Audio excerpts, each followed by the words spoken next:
Di sebuah desa kecil yang tampak damai di siang hari namun terasa mencekam bila malam tiba, hiduplah seorang wanita tua bernama Maksum. Tubuhnya ringkih, rambutnya awut-awutan, wajahnya penuh keriput yang menandakan hidup keras yang telah ia jalani.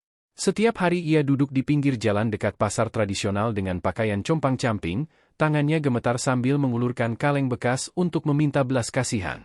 Para pedagang pasar sudah terbiasa melihatnya, sebagian merasa iba, sebagian lagi mencibir dengan sinis. Kasihan ya, anaknya katanya sukses di luar negeri, tapi ibunya begini. Jangan-jangan anaknya lupa sama orang tua, celetuk seorang penjual sayur sambil melirik ke arah Maksum. Komentar seperti itu hampir tiap hari ia dengar, dan meski hatinya terluka ia hanya bisa menunduk sambil tersenyum pahit, tidak pernah membela diri. Padahal semua orang tahu, anak semata wayangnya bernama Andi merantau ke negeri jauh dan sudah lama kabarnya sukses. Sejak awal Andi berangkat, ia selalu rajin mengirim uang. Nominalnya tidak main-main, tiap bulan bisa puluhan juta rupiah. Bahkan ada bukti transfer yang kadang diperlihatkan Andi ke saudara jauh agar semua tahu ia tidak melupakan ibunya. Tapi yang membuat heran, kondisi Maksum tetap tidak berubah. Ia masih mengemis, masih berpakaian lusuh, dan tinggal di gubuk reot yang hampir rubuh. Kok bisa begitu? Kalau anaknya kirim uang banyak, kenapa ibunya masih sengsara? Pertanyaan itu menggantung di benak banyak orang desa, dan semakin lama mereka mulai curiga bahwa ada yang tidak beres. Sebagian menuduh Andi sebenarnya berbohong soal kiriman uang, hanya pencitraan agar dipuji. Sebagian lagi menuduh Maksum gila harta, mungkin kecanduan judi atau hutang hingga uangnya habis. Namun anehnya, tidak ada satupun yang punya bukti kuat. Di malam hari, ketika pasar sudah sepi dan jalan desa mulai gelap, Maksum punya kebiasaan aneh. Ia berjalan perlahan sambil membawa karung lusuh menuju sebuah rumah kosong di ujung desa. Rumah itu sudah lama ditinggalkan pemiliknya, dindingnya retak, jendela kayunya berlubang, dan atapnya bocor. Orang-orang desa jarang mendekat karena katanya rumah itu angker, sering terdengar suara tangisan dan bisikan padahal tidak ada orang di dalam. Tapi justru kesanalah Maksum pergi hampir setiap malam. Tidak ada yang tahu apa yang ia lakukan, karena ia selalu pergi diam-diam dan pulang sebelum fajar. Beberapa warga yang penasaran pernah mencoba mengikutinya, namun selalu gagal karena rasa takut menghentikan langkah mereka. Hanya satu orang, seorang perempuan bernama Wati yang tinggal tidak jauh dari rumah itu, yang pernah benar-benar mengintip.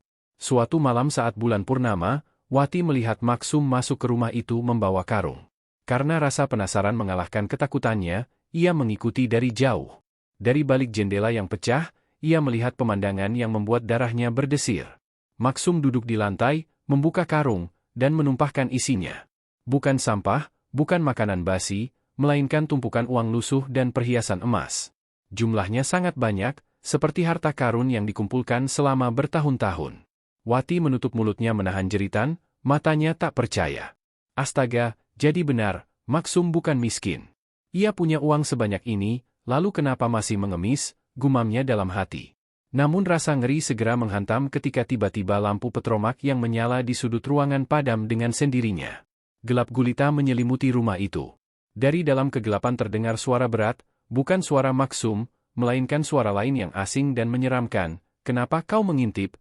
Wati langsung gemetar hebat, lututnya lemas, napasnya tersengal. Ia berlari sekencang-kencangnya meninggalkan tempat itu tanpa menoleh. Sejak malam itu Wati jatuh sakit, demam tinggi, tubuhnya panas dingin, dan ia hanya bisa mengigau sambil menyebut-nyebut nama Maksum. Jangan ambil aku, ampuni aku, begitu ucapannya berulang-ulang hingga membuat keluarganya kebingungan. Kabar itu cepat menyebar, warga desa semakin heboh dan ketakutan. Gosip berkembang liar. Ada yang bilang Maksum menyimpan uang dari hasil pesugihan, ada yang menuduh ia bersekutu dengan makhluk gaib penghuni rumah kosong itu. Bahkan ada pula yang percaya bahwa uang yang dikirim Andi sebenarnya bukan pernah dipakai ibunya, melainkan dipersembahkan kepada makhluk halus agar anaknya selamat. Tapi semua itu hanya dugaan, tidak ada yang berani memastikan. Andi sendiri yang jauh di negeri orang tidak tahu apa-apa. Ia bekerja keras siang malam di proyek bangunan, menahan lapar dan sakit, hanya demi bisa mengirim uang kepada ibunya. Setiap kali mengirim, ia selalu menulis pesan singkat, "Mak, jangan susah lagi ya. Gunakan uang ini untuk hidup layak. Doakan aku selalu sehat." Namun jawaban ibunya selalu singkat, hanya doa dan ucapan terima kasih. Andi percaya ibunya baik-baik saja, karena bukti transfer jelas menunjukkan uang sudah diterima. Ia tidak pernah tahu bahwa kenyataannya ibunya tetap hidup sengsara. Sementara itu, di desa, beberapa kali warga melihat penampakan aneh. Ada yang bersumpah pernah melihat Maksum berjalan malam-malam diikuti sosok hitam besar, seperti bayangan raksasa. Ada pula yang mendengar suara-suara aneh dari rumah kosong, suara tangisan anak kecil bercampur bisikan laki-laki tua. Semakin lama, suasana desa menjadi mencekam. Orang-orang mulai menghindari Maksum, tidak ada lagi yang mau mendekat apalagi menolong. Mereka takut terkutuk. Namun anehnya, Maksum tetap tenang, tetap tersenyum samar, seolah tidak peduli dengan pandangan orang. Suatu sore, seorang pemuda desa memberanikan diri bertanya langsung kepada Maksum, "Mak, kenapa ibu masih mengemis padahal anakmu sukses? Kemana semua uangnya?" Maksum menatap pemuda itu lama sekali, matanya berkaca-kaca. Lalu dengan suara bergetar ia berkata, "Nak, kadang tidak semua yang kau lihat itu benar. Ada hal-hal yang tidak bisa kuceritakan, karena kalau aku buka, kau tidak akan sanggup menanggung akibatnya." Pemuda itu terdiam, bulu kuduknya meremang. Jawaban itu hanya menambah misteri, bukan menghilangkan. Seiring waktu, rahasia Maksum semakin menimbulkan pertanyaan besar. Mengapa ia memilih tetap jadi gembel meski anaknya mengirim uang banyak? Kenapa uang itu tidak pernah dipakai? Apa benar ada hubungan dengan rumah kosong angker itu? Semua orang desa hanya bisa menebak-nebak, dan rasa takut membuat mereka bungkam. Hingga suatu malam, seorang anak kecil yang lewat dekat rumah kosong mendengar suara lirih dari dalam, suara perempuan tua yang mirip sekali dengan Maksum berkata, "Ambil semua, tapi jangan ganggu anakku." Setelah 10 tahun merantau, akhirnya Andi pulang ke desanya. Dengan wajah penuh harapan, ia membawa koper besar, oleh-oleh, dan segudang cerita tentang perjuangan di negeri orang. Ia ingin membahagiakan ibunya, ingin melihat senyumnya yang sudah lama ia rindukan. Namun sesampainya di desa, bukan senyum bahagia yang ia dapatkan, melainkan tatapan sinis, bisikan miring, dan cibiran pedas dari tetangga. "Lihat tuh, anak durhaka akhirnya pulang. Katanya sukses di luar negeri, tapi ibunya masih jadi gembel. Pasti cuma bohong soal kirim uang." Andi tertegun, hatinya tersayat mendengar ucapan itu. Dengan langkah cepat ia menuju pasar, tempat yang katanya masih sering ditempati ibunya untuk mengemis. Dan benar saja, di sana ia melihat sosok renta dengan pakaian compang-camping duduk di lantai berdebu, tangan gemetar mengulurkan kaleng bekas. Itu ibunya, Maksum. Air mata Andi langsung tumpah, ia berlari, berlutut, memeluk ibunya erat-erat. "Mak, ini aku, Andi. Kenapa begini? Bukankah aku selalu kirim uang banyak untukmu? Kenapa masih hidup sengsara?" Suara Andi bergetar, penuh rasa bersalah. Maksum menatap wajah anaknya, lama sekali, lalu meneteskan air mata. "Endik, ada hal yang tidak bisa Mak ceritakan padamu. Semua ini Mak lakukan demi kau." Belum sempat Maksum menjelaskan lebih jauh, beberapa warga datang menghampiri. "Hei Andi, jangan pura-pura sok peduli. Semua orang tahu ibumu masih miskin.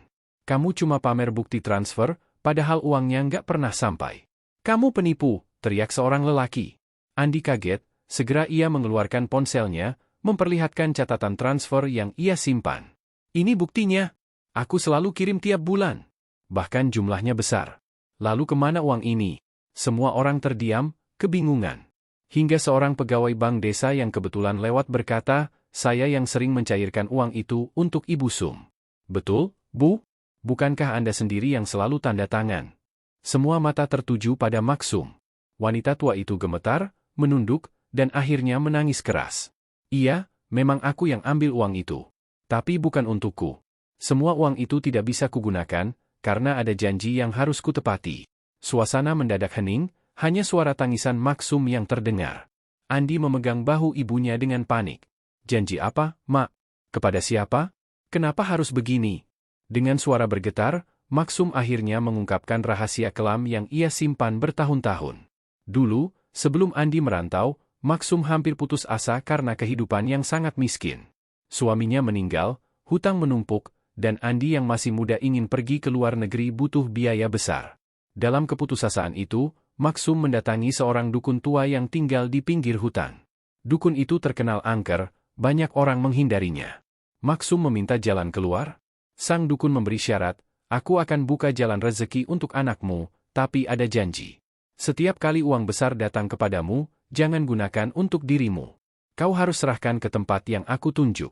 Jika kau melanggar, maka anakmu akan celaka. Nyawanya jadi taruhannya. Dalam ketakutan, Maksum menyetujui perjanjian itu.